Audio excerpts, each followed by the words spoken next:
Steven here. Sorry for the wacky release schedule lately. Just a heads up, this episode was recorded on May 5th, directly after the recording of Horror Boys 6. The following week, Red Letter Media released a review of The Guest featuring Simon Barrett that made the last 20 minutes or so of this podcast somewhat irrelevant.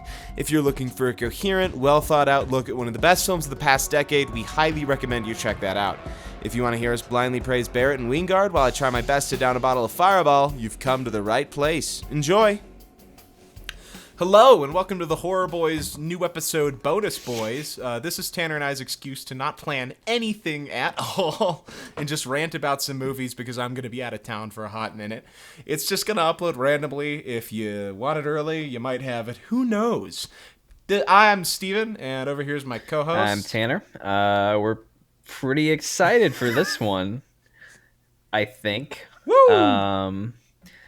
We are for sure doing two movies today, in addition to just ranting about a few other things. We're going to talk about Halloween 4. We ranted so much the last and we're going to be talking about Halloween 5, Yeah. which after Halloween 3 Season of the Witch... My favorite, by the way.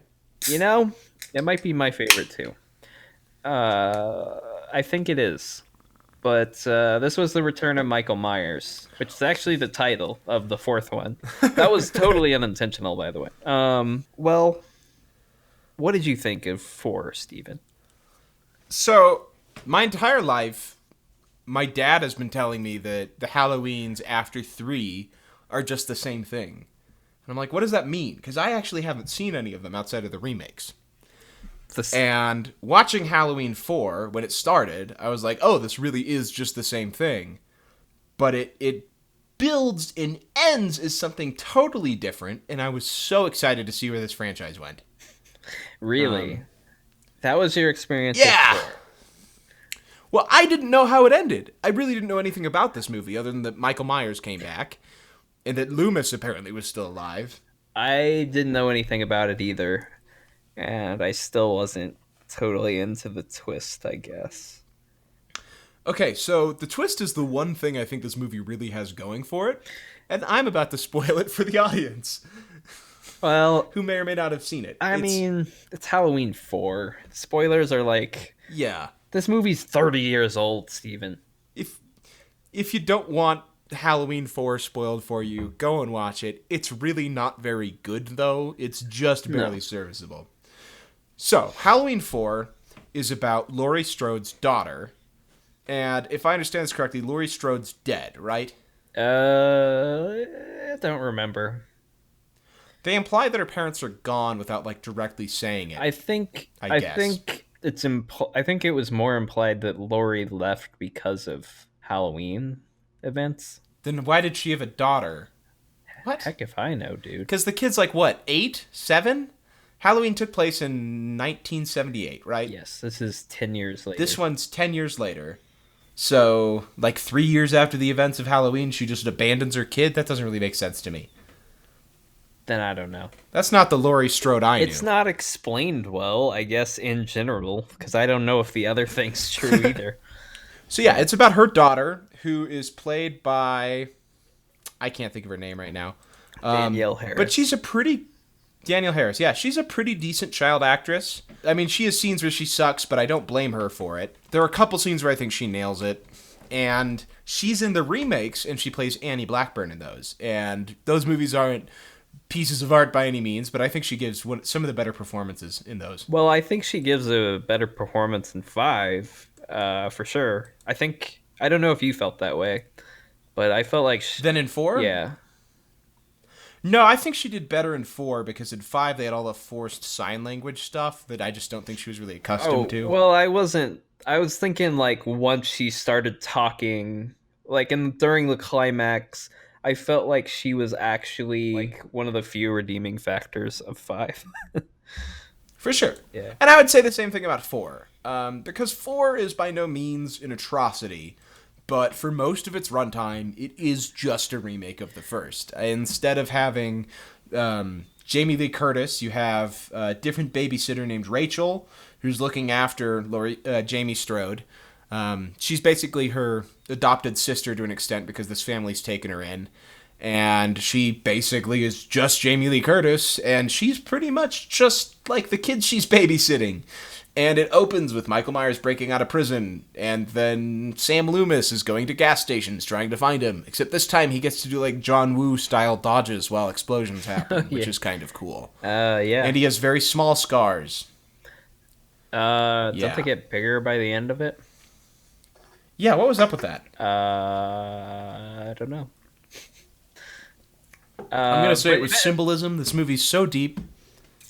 This one, well, I felt like this one dragged just a ton towards the middle. Like I was sort of into the beginning, and I definitely was. like, the first 30 minutes I thought were really solid. yeah, there's a point where she's in like the Halloween store, and I remember really liking that part of it. But then after that, I just felt like it was sort of a slog. Yeah, it starts out and it doesn't capture the magic of Halloween, like the actual holiday, like the original movie does, but it gets kind of close to an extent. Like it has the same atmosphere. Yeah. And I think it has that for the first 30 minutes or so, and then it just kind of loses its way, and I don't know why. Yeah. It just, I couldn't really tell you what happened in the middle of the movie, to be honest, and I just watched it a couple days ago. I couldn't either. But that being said, I think the end was also pretty good. I wasn't as taken by the twist, but I did like how it happened, I guess. So let's get into it, because most of the movie is kind of useless. Yeah. So... Wait, fun fact. Jamie Strode... Fun fact. What's that? The director of this directed Free Willy 2, The Adventure Home. You know, I've seen that, but I couldn't tell you a thing about it. It was directed by the I mean, we same all guy owned it who on did VHS Halloween as a 4. kid, right? What's Maybe. He has Little in his name, right? Yeah. Dwight H. Little. That's a bad name. Yeah. He also did some Steven Seagal movie and Anacondas. Which is Anacondas or Anaconda? Anacondas. Oh, I haven't seen that one. I've seen Anaconda. Speaking, I just thought of it. Why doesn't it have more S's at the end? Because then it would have to be about actual lizard people. Like, I mean, snakes. You know that movie? Snakes hiss. Lizard people. No, I don't know what you're talking about. Oh, there's a movie called about like reptilian people. Oh, no. I actually have that somewhere. Yeah? Yeah, we should watch that. We should watch that. Yeah. That was a good thing. Donald Pleasance kills it in 4. He's great, as he always does. I don't. Should we shout out to Wake and Fright? Yeah, true. Should we start talking about 5 in comparison? Well, here, let me go through 4's story really quickly, so that people who haven't seen it would know. So yeah, Jamie is at a Halloween store, and she's picking out her costume, and she goes for the same costume Michael Myers is wearing when he kills his sister at the start of the first movie. And that's a neat little thing. She's just wearing that little clown costume the whole movie. And, like, it's dumb. Like, a redneck militia shows up, and they kill an innocent kid, kind of like what happens with the cops in Halloween 2. And then, like, they get in a car chase with Michael Myers on the hood. It's really dumb. He falls down a well at the end, and they're like, he's in hell now. They shoot him a whole bunch of times. He falls down it. Also, the mask in this one looks terrible. I don't know why. And then they get back home, and Jamie Strode picks up a knife and murders the mom, or attempts to. In the second one, in 5, they kind of imply that she's not actually dead, but she stabs her a whole bunch of times. And then this awesome scene happens where Loomis is pointing the gun at her, and he's like, no! Yeah. And then the cop makes him put his gun down, and he's just screaming, and she looks just like Michael Myers at the start of the first one. Yeah. And it's great, because I just didn't see that coming. They were kind of implying some sort of, like, familial ties that, like, you're always going to be messed up, but I didn't think they would follow through it on it that much. Well, like, the familial ties, I thought that were being implied was just that he's got to kill her.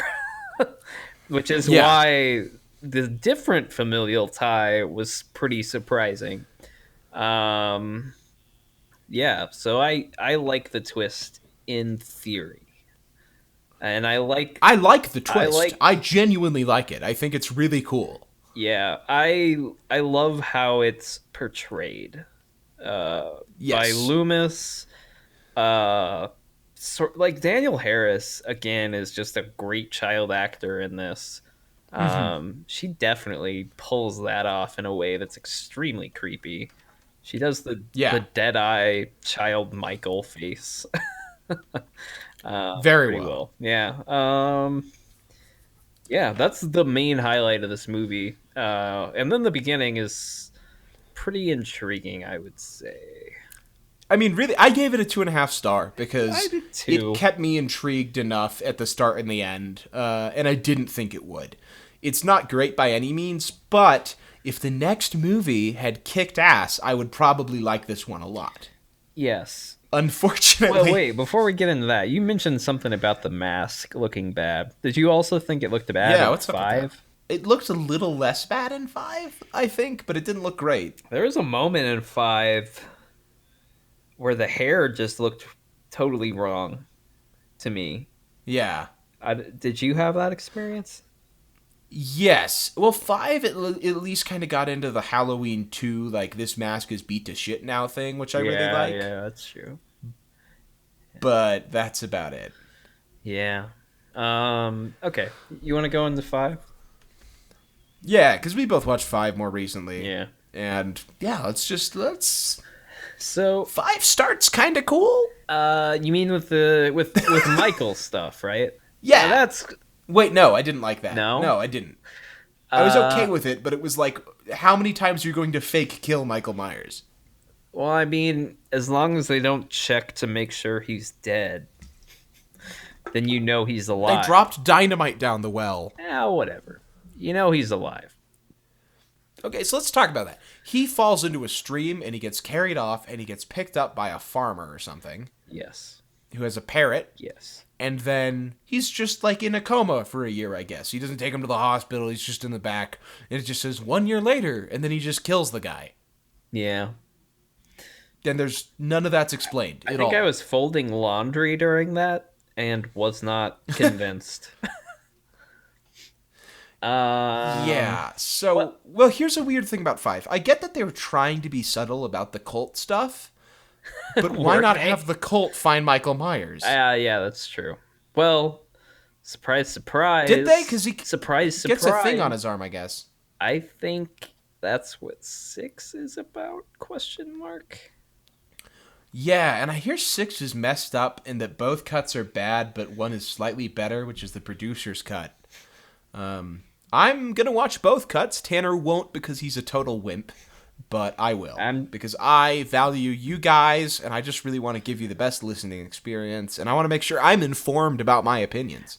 I couldn't care less. I don't want to watch a mediocre film twice. Because it's going to be bad. Fuck you. It's going to be bad, Steven. You can't promise that. Maybe it's good. I hear people say 6 is the best after the third, before H2O. Wait, what? That just means that's, I've heard people that just say means that. it's better than 4 and 5. It's not like high praise. It's higher than 4 and 5, praise. That means it's better than 2 point. Wait, it's better than 2.5 stars. It's better than halfway. I would be happy with a 3-star Halloween movie. How come on Letterboxd it's got like a less than 2-star rating? All right, Tanner, Uh-huh. you haven't seen it. I would rather you not judge it. I think we should go into every I movie for this lied. podcast with youthful optimism. I lied. It's a 2.2. Okay, there you go. That's a perfect score. Well, I hear that goes well into like the occultist stuff. Which is cool. I'm hopeful for that. Yeah. Maybe that'll be neat. I thought that was dumb. Dumb. I mean, dumb inclusion. a cult getting into Michael Myers is fine, I think. Why not? I mean, I guess it would like logically happen, but it felt like comic book logic. If that makes sense. Yeah. There's a notable like difference just in everything about the ones after 3. If you know what I mean, like 2 I don't love, but I like it quite a bit. It still feels like it's made with the same mindset that the first one was. These feel like they almost want to be Friday the 13th, but they don't know how to do it as well as those do. Yeah. Because the kills in all of these are garbage. There's no. Like 1 and 2 have good kills. Like 4 and 5 have terrible kills. Yeah, I can't even remember a kill. 5 has like a guy gets hit in the head with like a little one of those little. It's like a rake, but it's like a little thing you hold in your hand. A hoe? You know what I mean? Like a spade, Oh, but then yeah.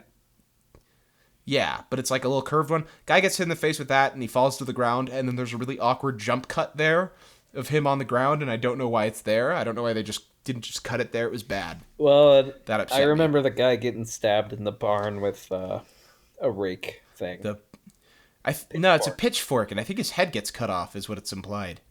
No, he gets stabbed. I think the girl's head gets cut off. Yeah, but it doesn't show anything. It's just a. Yeah, no. And let's get into what sucks about this movie. It starts out kind of okay, then they kill the cool babysitter from the fourth one, and then just a couple random friends, only one of which is developed beforehand, 30 minutes into the movie are established, and then we're supposed to care about those people, and it's just like any other team slasher movie, except way worse.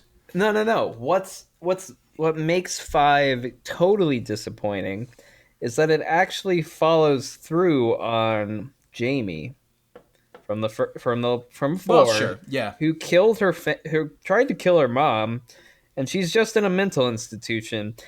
That doesn't make, like, if there's this mental connection with Michael Myers, like, she's not getting out of that mental institution. She's not getting better after she tries to kill her mom. Like, she just turned. No. I wanted her. Like, I had in my mind that 5 is gonna be Jamie and Michael Myers kill together. Well, here's what I thought, and I was really into this. I'm sorry to myself that I had this high of expectations for this movie, and I really didn't, but I kind of did. And it was that when they were showing the like clip reel from 4 at the start of 5, there's that moment before Michael Myers gets killed after he flies off the hood of the car, where she walks over and she touches his hand. Uh-huh. And I thought they had done some sort of soul transfer. So that little girl Jamie had gotten fucking murdered and shot down a well and killed, but then the soul of Michael Myers was inside of her. I guess. And so I thought that's where the movie would be going, and I thought that would be really cool. But then it just turns out that she and Michael Myers have, to an extent, a psychic link, and somehow Michael was able to make her kill someone, even though all that happens the rest of the movie is that she can occasionally see through his eyes a little bit. Which is dumb. Very dumb, yeah. It's just lame. Well, and that makes the whole twist not as exciting.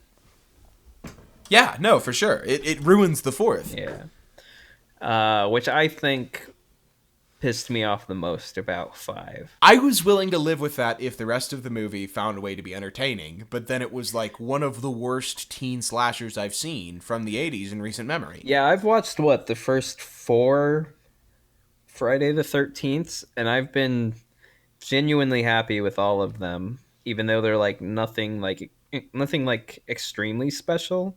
They all just they know how to do the formula, and they know how to have like different kills. This movie was just devoid of that.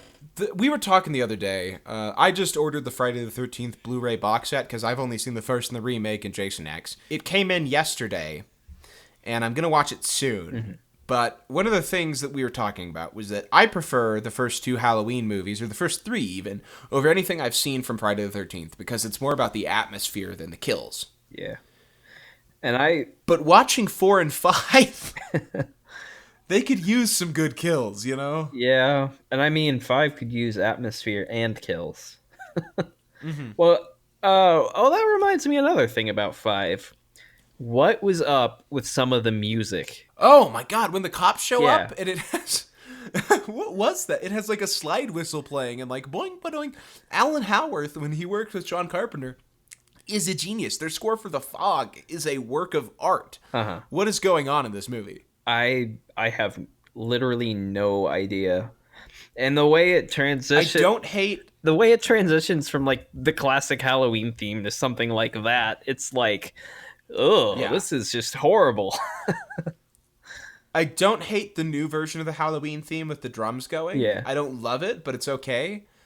But yeah, and on top of that, the cinematography is like somebody saw what Dean Cundey did in the first two Halloween movies, and they kind of figured out how to replicate it, but without any of the substance. So the lighting's really flat and boring, and then there'll be these like really long steady cam shots where they're just like kicking the camera around while they do it. And it kind of gives a sense of franticness, but it doesn't look appealing at all. Like the first two Halloween movies, they're the first one at least is very low budget, but there's something kind of gorgeous to the way it's shot, you know? Yeah. That's not here at all. And I don't expect that when I don't have Dean Cundey, but then don't try and replicate his formula, you know? Yeah. I agree with that. Dean Cundey is the cinematographer on the first three Halloween movies, in case I didn't Well, make that clear. yeah, and I think his cinematography probably looks the best in 3. I don't know. Is that a Yes, controversial 3 opinion? is gorgeous. No. It's not Well, 3 is the only one shot anamorphic, right? I think that's half you're what makes right. it look so good. Yeah, I mean, what a beautiful film. Oh, yeah. The fog looks so gorgeous. Yeah, no, I love Dean Cundey. Everything he did up through Jurassic Park looks perfect. But now he does shit like Jack and Jill. That was Dean Cundey. Oh yeah, Those awful split screen effects in Jack and Jill. That was Dean Cundey. yeah. He has a movie. I don't remember the name of it. I can find it later. It's from like 2008 maybe, and it's like these people kidnap a kid for ransom, but then the kid is Damien from The Omen essentially, and I want to see that That sounds horrible. because that's a fun concept to me. What? Oh wait. I feel like I've heard of this. I don't know the name of it. Maybe it'll come to me. Oh, okay. Okay, I'm finding myself just ranting about everything in 5, but Let's go. Donald Pleasance is scarier than Michael Myers in this movie. Prove me wrong. No, you're right, and I was all for it. I mean, I kind of loved it just because it was ridiculous and stupid. But I guess it makes sense that he's sort of losing it because no one's fucking listening to him after all. After how many people have died? So many. So many. And part of, I mean, in 2, does he shoot the kid in 2, or is it one of the cops who does? Like the kid in the Michael Myers mask? I don't think he does. Okay, because, like, progressively throughout these movies, like, in 4, he keeps pointing at his gun at, like, kids dressed up as Michael Myers, and he does it again in 5. Well, like, and also in 5, he's like, "Don't save her, let her die." You know, as Jamie's like dying of like some sort of seizure thing. she'll heal. Yeah. The child is evil. By the way, that movie by Dean Cundey, where he does the cinematography, is called Whisper. Oh, maybe I haven't heard. Sinister things begin happening to kidnappers who are holding a young boy for ransom in a remote cabin. Interesting. Lots of 1-star reviews on Letterboxd. I'm interested. I'm not. No, I'm just kidding. Sam Loomis, scarier than Michael Myers. You know you've done something wrong when that happens. Well, by the 5th Michael Myers movie, how can he still be scary? You know, like, if he's not doing, like, really gruesome, horrifying things, I don't see how we're expected to take him that seriously. Like, he's invincible, but it's not like I care about any of the characters enough. I cared about Rachel a little bit, and then she just got killed at the start of the movie with no development. In fact, they made her ditzy in this one, which she wasn't really in 4. Yeah. Well, and none of the kills are like that brutal. No. I don't know. Again, you don't get to see anything. Like, how are they going to waste so much of the budget on, like, car chases and shit, but then not have good kills? I don't understand. Like, I'm thinking of like some Jason kills where he's always just like a hulking monster, which Michael Myers is also portrayed as a lot of the time as being able to just like do anything, and you just sort of waste it. Like, you can bend the physics. Like, it's Halloween 5. Like, it doesn't have to be realistic anymore. Well, and in the first Halloween, he fucking stabs someone and then picks them up with the thing he stabs them with and then shoves them through the wall. Which I guess he does again in 4, but it's like, he's always had super strength and shit. Come on. Yeah, he's just boring, mostly. Like, I guess there's that scene where Jamie finds all the dead people in the attic, which sort of reveals him as more twisted, but doesn't like it's not even supposed to serve that purpose. It's just to make Jamie more distressed than to make the audience feel like Michael Myers is twisted. And then they have him cry. Oh yeah, what the fuck was that? I have literally no idea. It was like I was super frustrated by this movie. The more I talk about it, the more I'm just gonna move it to a 1 as opposed to a 1.5. I just changed it to 1. I didn't hate it. I have it at a 1.5, I guess. It was bad though. Yeah, it was. I don't know. I liked it every time Donald Pleasance was on screen, yelling at Jamie about. But even then, his performance in this was not great. Well, it was just so out of character, I guess. And my favorite part is when when he's yelling at Jamie. He just dug up a 9-year-old girl. What do you think he's gonna do with that? Like, she's mute at this point. Also, like, no, I loved. I need you to help me. Okay, did they explain why she was mute? Probably just shock from killing her parents, since they made the twist lame, and it wasn't her. I don't own think actions. she actually killed them though, because her Rachel keeps saying, "I'm gonna go visit my parents," or "I'm going to my parents." Like, why would she be saying that if her parents are dead? I misspoke. Like, I mean, that also ruins the twist. They should be dead. Yeah. You know what? Actually, the more I watch these sequels, the more respect I have for the Rob Zombie ones.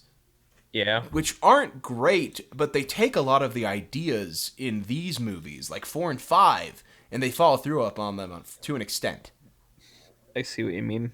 I don't know. We should watch those. They're not great. I rewatched them last Halloween because I liked them when I was in like high school, and they're not as good as I want them to be, but they're acceptable. 2 is bad, but really weird, and the violence is so visceral. I dug it, and it's shot on 16 millimeter. So I've got to give those a try at some point. We'll do them for the podcast. Don't watch them on your own. We'll do it. I guess recently, since I've been watching, I mean, I watched the first 4 Friday the 13th, and like some of those have like connections to the previous films, but for the most part, you're just getting a new batch of fresh meat for Jason to just have at. Yeah. Which is obviously formulaic, but I feel like they always make it work. Whereas in these last 2 Halloween movies, they tried to do the thing where you move characters from one to the next, and they totally messed it up. There's nothing more frustrating to me than that. Like, it was continuity is what I love more than anything, and there was none of that. Well, and the thing is, when I was told that it was Halloween, like every sequel is Halloween over again, I was curious about how they were going to do that, you know? And I don't think this series is that, but maybe it would have been better if that's just what they'd done, you know? Well, I think once you get to 4 and 5, and you're not letting Carpenter do the thing where it's an anthology, and you just keep wanting Michael Myers, then they're like, just turn it into Jason. You know, like, it doesn't really matter anymore, because you're not gonna make anything that's gonna compare to the first 3. So you might as well give up. Yeah, because 2 doesn't really, outside of the opening and closing, like, I don't really find 2 that creepy. When Mr. Sandman's playing at the start, like the first like 15 minutes of 2, I like as much as anything in the first. Yeah. Like, I think 2 starts masterfully. When you get those first person scenes of him grabbing the knife and stuff, I think all that's great. Then he gets to the hospital and it gets formulaic, but it's still gorgeous on a visual level, and the kills are good in 2. And I don't understand how... I remember being real I don't understand how they didn't follow up on that. Yeah. Yeah, that scene where the guy gets hit in the head with the hammer, that noise. Oh, yeah. The bathtub scene, like, there's... Like, 2, I don't think reaches the artistry of 1 at all. But it's exactly what the sequel to Halloween should be. Like, I don't know how else you're going to do that if you're not going to do the anthology thing. And I don't understand how 4 and 5 missed that. Because it's not like anyone was that... If you're going to throw out Laurie Strode, you don't need to follow up on any of those ideas. Yeah, and I mean, it acted like these sequels acted like the story is what made Halloween. But that's never been the case. It's always been the atmosphere, Michael Myers, and kills. Well, and the shock value of the first one was a lot of it, because there hadn't been a lot like it before. But... And Jamie Lee Curtis isn't coming back, so you don't have Jamie Lee Curtis anymore. I'm sorry, but you're going to have to deal with making Halloween without Jamie Lee Curtis. Yeah, and they did not at all. I don't know. If they're going to do the story, they went in an interesting direction in 4, but none of the... Yeah, it's just... The kills aren't even as good as they were in the first film, and I don't even think the first movie was focusing on the violence that much. It was the stalking aspects that I think John Carpenter was most interested in when he was making that movie. Yeah, you're definitely right. What I'm truly shocked by is that Donald Pleasance appeared in the first, like, all of these. He also appears in 6. Yeah. He died while they were shooting 6, right? That was his last movie? Yeah, I'm pretty sure. I'm so sorry. And can I spoil 6 for you from what I understand happens in it? Yeah, sure, I don't care. So they'd written the movie so Donald Pleasance finally gets to kill Michael Myers. And I think he died while they were shooting it, so they had Paul Rudd do it. Oh my god. Oh my god. But now I'm going to be upset if I watch it and Paul Rudd or Donald Pleasance don't kill him. If anyone else does it, I'm going to be pissed. Yeah. Which reminds me, we got to watch Alone in the Dark soon, since that has our boy Donald in it. For sure. Again, shout out to Wake and Fright. Great Australian movie about men turning into animals. I think it's beautiful. I love that film. Shout out to Cul-de-sac. Oh, I forgot he was in that. That's great. Yeah, that's really made by a known rapist, Roman Polanski. Yeah. So my mom's in Greece right now, and she sent me a voice message. Steven, this reminds me so much of that movie we watched. I think it might have been Fellini, where that girl was in Italy, and she kept getting sidetracked, and it was really weird. There's some tower... And I realized she was talking about the Roman Polanski movie What? Which is the only film I've seen that I can... Rape comedy is how I would describe it, yeah. Well... Which... Well, I remember... Watching that with my mom. Have you ever seen Chinatown? Oh, yeah, it's great. Can you believe that he directed a movie where the end is like basically a tirade against pedophilia, and then he goes and does it himself? Like, that's just sick. Yes, I can. That's just sick. Yeah. Well, what's so weird about Polanski is up until the rape, he is nothing but a sympathetic figure. Oh, I know. He's a Holocaust survivor.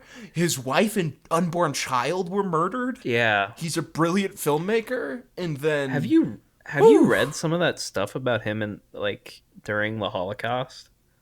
He was like a street... No, I haven't. I really don't know anything about that. He was like a street urchin. Man, he wasn't in a concentration camp, though, right? No. But he was like a feral child, almost, on like the streets of wherever he was from. But yeah, like, what a strange figure. Polanski, yeah, because I hadn't seen any of his movies, so a couple of years ago I decided to watch his filmography in order. So I started with Knife in the Water, and I've seen everything up through Chinatown. But then after that, he does the rape, and it's like, ugh, you know? Yeah. I feel like I can watch that period of his filmmaking without having to, like, really separate the artist from the art that much. Yeah. I don't know. Once you get to a certain point, like, it's... I don't know. I'll finish his filmography at some point. It's just, when he's, like, dead and there's no celebrating his memory anymore, you know? There's none of that Hollywood fetishism of him. Yeah. It won't be as big of a deal to me, I guess. Yeah. Because if I watch a movie by the lady who wrote Metropolis, who was a Nazi, like, I don't feel bad about that, you know? Yeah. I guess that's a little different than being a rapist, though, because a lot of people in Germany were Nazis at the time. You know what you should get into? like What's that? French films made during the German occupation. Ooh, that sounds good. I watched one called The Raven, and it's actually by the guy who did. Oh God, what's the name of it? It's called Le Corbeau by Henry George Clouseau, who also did. He did The Wages of Fear Okay. and Diabolique. You know that one? Oh, okay. I've wanted Yeah. to see both of those. So yeah. Yeah, but he did it during the occupation, and it's amazing that it got released. but Awesome. but I took that French film course, and apparently these films are like the occupiers let them do their own thing. There are just certain things you couldn't do, but it's pretty clear it's like heavily coded to be like a backhanded comment. You know what I'm saying? That's pretty cool. Yeah, I'd recommend it. I like that sort of thing for sure. Guy had a long career after that, so You remember when people said that art was going to get better under Trump, and it's everything that's tried to like comment on that has been bad? yeah. I don't know. Maybe we'll think political art of the now is good in like 20 years, but right now it's all just bad. Well, but like the stuff that's like getting branded as it mostly like Get Out.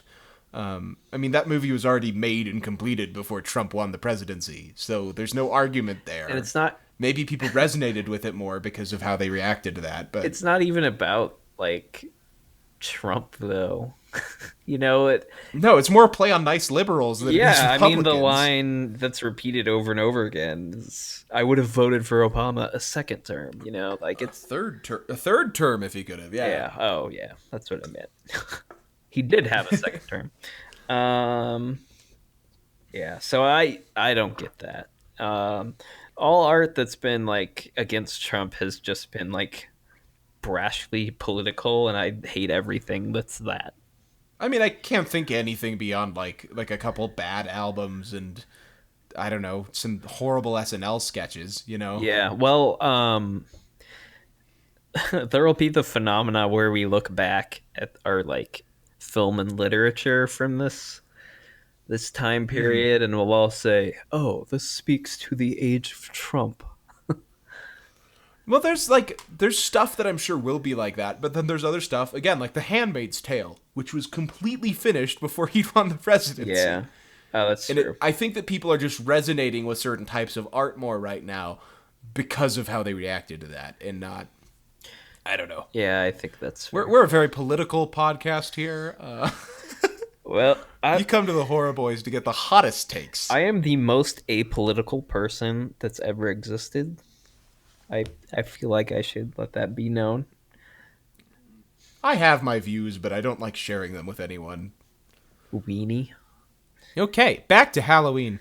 Well, I mean, I'm pretty much done talking about about Halloween 5, the Revenge of Michael Myers.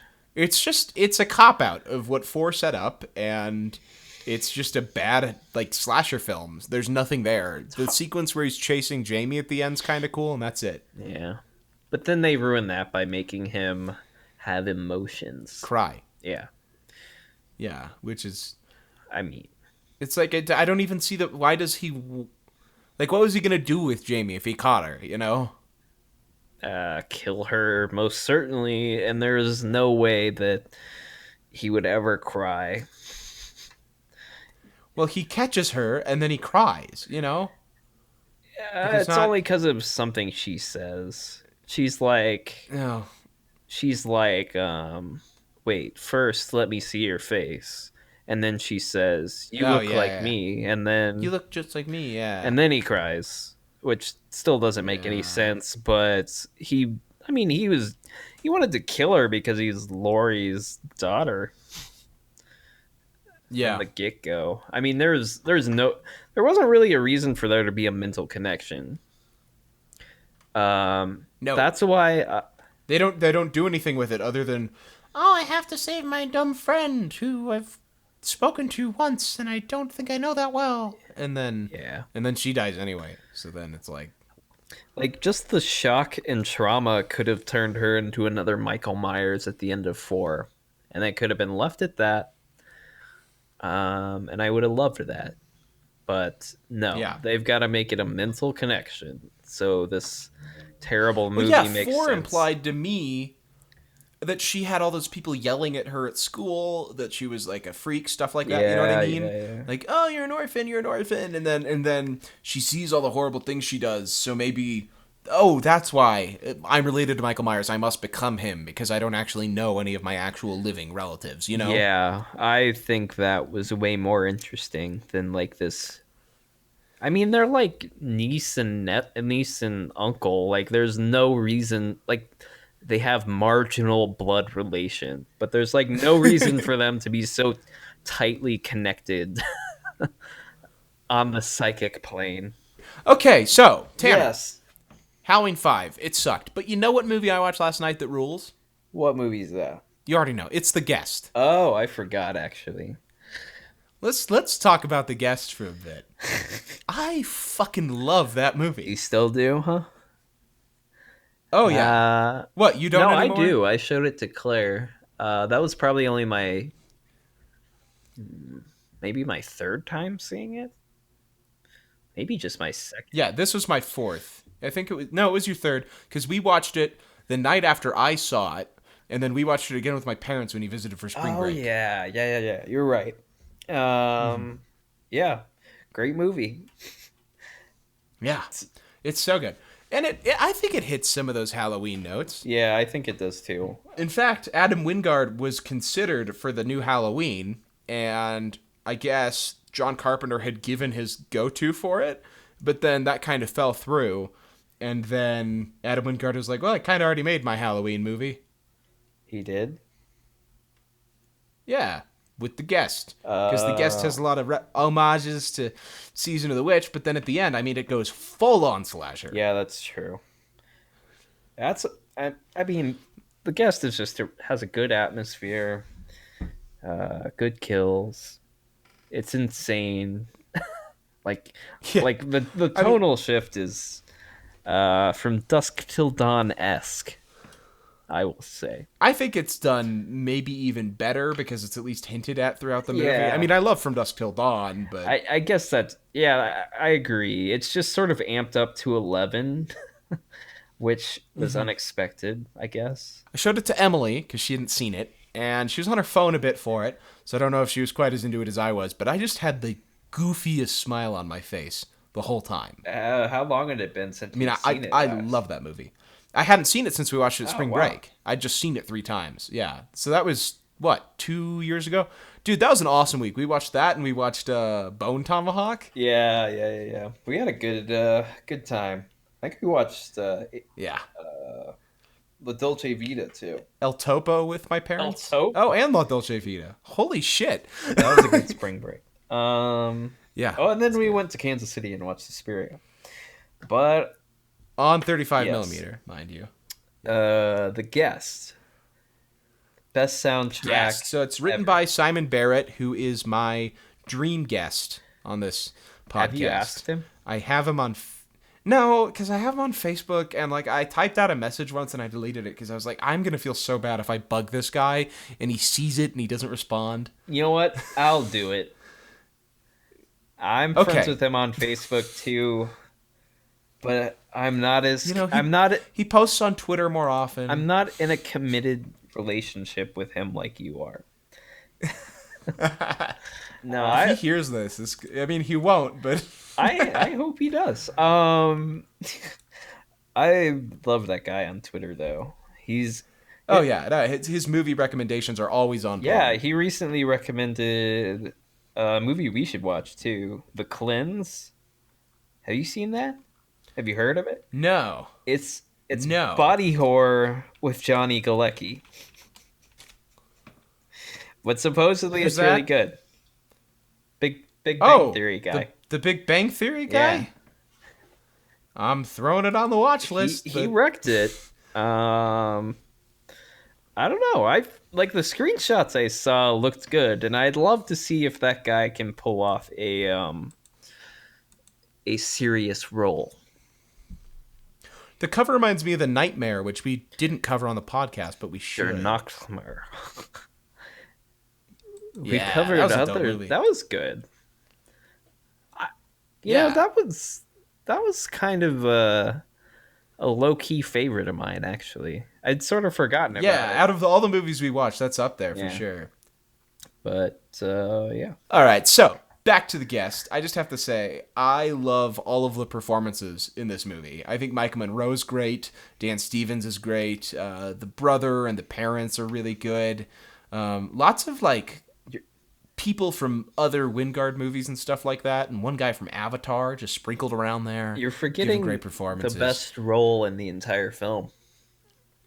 What's that? Lance Reddick. Lance Reddick, hell yeah. Yeah, no, he's so good at it. I love when the guy gets his throat slit and he comes around the Hall of Mirrors, and then Lance Reddick has the pistol at his side and he just has that serious look in his eyes as he's walking forward. Lance Reddick is amazing. Best actor who's ever existed. What was the name of that Tim and Eric? Tornado. Okay, watch the Tim and Eric Bedtime Stories episode Tornado. Lance Reddick's in it. The bad guy from RoboCop's in it. It's great. Bad guy from RoboCop. Yeah, I like- You mean Red Foreman? The dude from that 70s show. Yeah, Red Foreman. Yeah. Yeah. Yeah. Oh man, but yeah, The Guest, gorgeous cinematography. They go kind of because Wingard and Barrett started on like DV tape mumblecore films, and this occasionally has some of that with the way there's a little bit of shaky cam, but it's really excellently done. The anamorphic lenses they use look really nice. And I mean, they made that movie, I think, for $4.5 million, and it feels like a top-rate action film. I agree. Well, I guess a better pitch is that it's a thriller. It's a slasher movie pretending to be a thriller, and it's just, it's stellar. I love this movie. Yeah, I'm gonna agree. It also has one of the best soundtracks. I mean, all of the Barrett Wingard films have really great soundtracks. You're Next, of course. I don't know. I'm wearing that shirt right now. Some of those songs have just become my favorites, and I never would have been introduced to them otherwise. Looking for the Magic. How the hell would I have found that? You know? Like Dwight Tilly bands they're so. I've stumbled across them once outside of that soundtrack. Yeah. And that was on a Father John Misty curated playlist. I mean, with Baby Let's Cruise. There'd be no they're just so outside of the genres I listen to, even though they're technically power pop. There's just no way I would have encountered them without that movie. Yeah. Well, and then even movies people don't like Death Note, which is Wingard on his own. That song at the start is Australia. I mean, I bumped that all summer, man. Yeah. No, I've been listening to that. Did you know that song before you saw No. that? It's so good. No. That, and then there's one synth song on that's great. And well, with the Guest, I'd say the song that's like those two is Love and Rocket's "Haunted When the Minutes Drag" for me. That is behind Superstition in The Thing for the greatest use of licensed music in any film for me. Yeah. Well, and another song that I felt like was well utilized the third time I watched it was "A Day" by Clan of Zymox, which is another heavy duty synth song. Everything in this is goth new wave kind of stuff, and it's just amazing. There's Sisters of Mercy. There's a Sisters of Mercy song playing when Dan Stevens she opens the door to Dan Stevens in the bathroom and the steam's coming out and he's just insane six-pack is showing. Oh man, yeah. Yeah. What a time. What a time. Yeah, no, that movie's just a blast. See, it's movies like that and Intruder that I wish I could watch for the first time again. Know what I mean? Mm-hmm. For sure. Yeah. Well, we did just see Intruder for the first time, but yeah. That first viewing will always be I king. already want to watch Intruder for the first time again. If that makes sense. There are a handful of movies I've seen in my life that when I'm watching them, I become so engrossed in the characters on screen that any moment I'm this character could die right here. Something's going to happen. I don't want it to, that happened to me when I think the first time I remember that really happening was when I saw Django Unchained in theaters, which looking back on, like, I mean, it's not that unpredictable, Yeah. but there's that scene at the end right after the Tupac song plays, and I was like, this movie's just gonna end right here because they can't get higher than this. And then they do a second climax, and it's great. Yeah, yeah. And like, The Guest is one of those movies that's happened to me with, and it doesn't happen very often. Yeah, it's a good feeling. Well, like Intruder, I don't want to talk about Intruder a lot again, but like I'd been feeling really dead in terms of like my reaction to the movies we watch. Like I'll always enjoy them, but it's like I'm so seasoned to them that nothing really surprises me anymore. I was surprised by Intruder, and back when I watched Oh The yeah, Guest, Intruder rule. I was surprised by The Guest, and there's nothing better than that feeling. It happens very rarely these days. I mean, I feel like we watch so many movies now, it happens every now and then. Like around Christmas, Deadly Games did that Oh, yeah. for us. Annihilation did that for me. I don't know. Annihilation, hell yeah. Yeah. No, definitely, yeah. No, I adored Annihilation. That's just the best feeling as a moviegoer, movie watcher. It's when you just Extraordinary. stumble across the right thing. Brawl and Cell Block 99 did that for me recently. Yeah. And then last year, Brawl and Cell Block 99 is so good. I would like to get Craig S. Zoller on this as well. Him and Simon Barrett, my two biggest hopes. Did you see people are calling the new Puppet Master racist? Really? Why? Yeah, because I guess the puppets are actually Nazis in this one. And I don't know, like, I haven't seen it, so I can't really speak for it or not, but I guess they kill, like, a gay person or a minority or something. And I'm not saying that to be like, oh, you can't do that in a movie. I guess that actually does happen, and I think they pay attention to that. Like, they're doing this because they're Nazis. Yeah. Which, I mean, that's not exactly PC, but at the same time, it is a Puppet Master movie about little Nazi puppets. I mean, the puppets have always been the bad guys. Like, I don't know what they expect. Yeah, but they weren't Nazis before. I mean, that just sounds like exploitation cinema. It's not that bad. Yeah. No, that's the thing to me. If the movie had come out like 15 years ago, I don't know if anyone would have been saying it was troublesome. I guess the problem is who they're killing. Because even in other things with Nazis, that doesn't always happen. You know what I mean? Like, they're Nazis, but they're not killing minorities explicitly or, like, non-hetero people.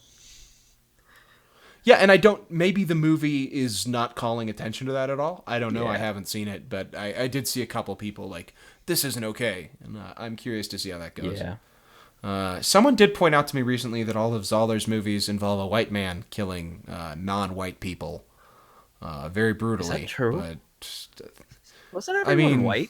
I guess. Cell Block 90? No, they were Hispanic. But just that one guy, though. No, his whole crew was. I would say a majority of the people, and there's a black security guard. I don't know. I never got the vibe when watching his movies that it was that they weren't being safe about that. I guess we'll find out when his police brutality movie comes out this year. That could go extremely badly. Maybe it'll be like Reverse Maniac Cop, where cool. Like another cop. Well, I guess it's not necessarily reverse, but like a cop starts taking out other cops who engage in police brutality. That's cool. Like Vince Vaughn is the one helping people, and then Mel Gibson's the evil one. Yeah, that's a good casting. And at the end, Mel Gibson gets assaulted by a pack of wild dogs. Why would that happen? Okay, I'm gonna cut this out. But Mel Gibson said to his wife while drunk on the phone. Okay. It just took me a second. I know that call.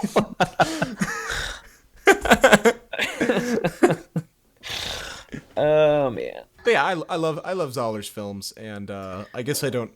I mean, as like a normal white guy, I don't pay that much attention to things like that. I'm not like, oh, that's not okay. So yeah. But I feel like there would be more attention called to that if that were a real thing, right? Yeah. I think I'd be more troubled by Bone Tomahawk than Cell Block 99, if that makes sense. But the thing about Bone Tomahawk is that it's an Italian cannibal film. I know. Rebranded as a Western. And it's like, they're not even real Native Americans. They're called troglodytes, and they have special bones growing out of their neck that allow them to do weird whistle noises. I know this, Like, Steven, but Yeah. like I feel like it can be misconstrued by just the random person watching that movie. Like, oh my god, cannibalistic Indians, like to the average Joe, that would seem very non-PC. for sure. And I mean, it is, but I think he's making exploitation movies for a reason. Yeah. Well, I agree entirely. So yeah, I'm excited for Puppet Master: The Littlest Reich, partially because of Barbara Crampton. Is that actually what it's and called? partially because of Zoller. Yeah, it is. Wow, Barbara Crampton's in it. That's exciting. Yeah. She's great on Twitter also. Oh, for sure. I don't know. I feel like a lot of those like old like 70s and 80s B movies actresses are always just kind of standoffish about their horror career, but she's like totally into it. And She still looks great too. Yeah. How young was she when they did Reanimator? I don't know. Was she in Chopping Mall too? Dude, she's legendary. Yeah. Mm-hmm. Let's get her on without the a doubt. podcast. She just did a podcast recently. Hell yeah. Oh, unlike Simon Barrett, she didn't accept my Facebook request. She didn't. Oh, I don't think she accepted mine either. You could probably DM her on Twitter though, right? We both. Actually, a lot of people aren't letting you DM anymore. Have you noticed No, that? I don't ever DM people on Twitter. Oh. But I don't either. I've just been looking for celebrities to bug because that's how I got Len. oh yeah. All right. Well, thanks for listening to the Horror Boys bonus episode entitled Bonus Boys. We might as well. This is just a normal episode now. I'm just going to make it Horror Boys 7, Halloween 4, and 5. I mean, Okay. why not? Who cares? Okay. All right. Well, hey, thank you for listening to this episode of the Horror Boys. I'm Steven. I'm Tanner. And have a good night. We might cover movies another time. What?